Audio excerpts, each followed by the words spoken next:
Hi again, Emily Teacher here, and today we'll be reading Maple Sugaring.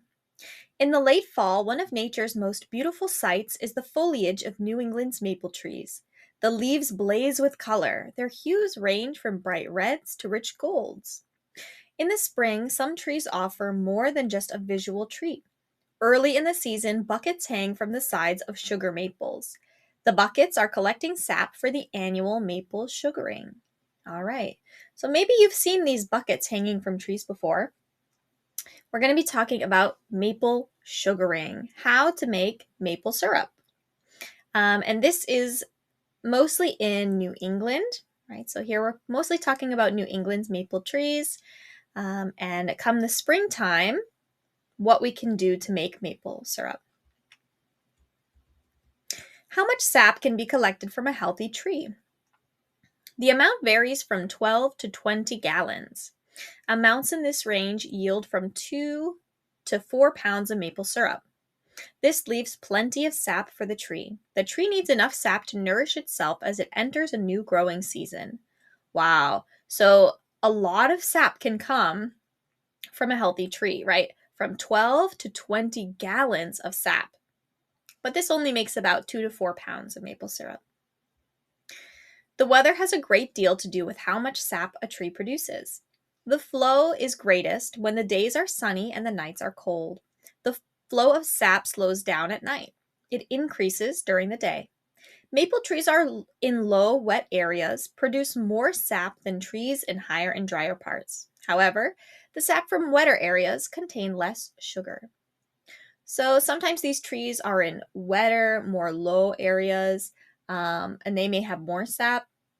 If they're higher and drier, maybe they'll produce a little bit less sap, but if they are in wetter areas, they'll also contain less sugar.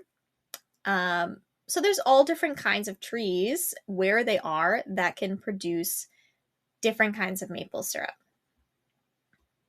Native Americans showed the first settlers how to make maple syrup. They made gashes in the trees with axes to let the sap run out. However, this could cause considerable damage to the tree. Today, tree farmers bore a small hole into each tree, about 3 feet above the ground. This way, they do not harm.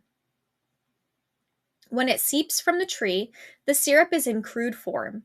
It needs to be refined before it's ready to be used. It is boiled in large kettles until the water evaporates.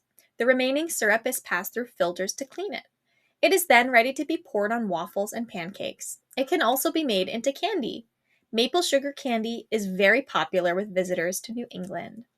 So when we have the sap, right, we have to change it a little bit to make syrup. First, they boil it, and then they filter it, and then it is ready to be eaten. It can also be made into harder maple candies as well. Maple syrup is produced only in North America. The sugaring season lasts just 4 to 6 weeks. Besides New England, several other northern states carry out maple sugaring. The Canadian provinces of Quebec and Ontario also produce maple syrup. Much of the syrup that Americans pour on their pancakes is not real maple syrup, however. It is made from cane sugar syrup with artificial maple flavoring added. Sometimes the makers blend it with real maple syrup. That way, the label can say, contains real maple syrup. 100% maple syrup costs more. Still, those who enjoy the taste say there's nothing like the real thing. So maple syrup is only made in North America, right?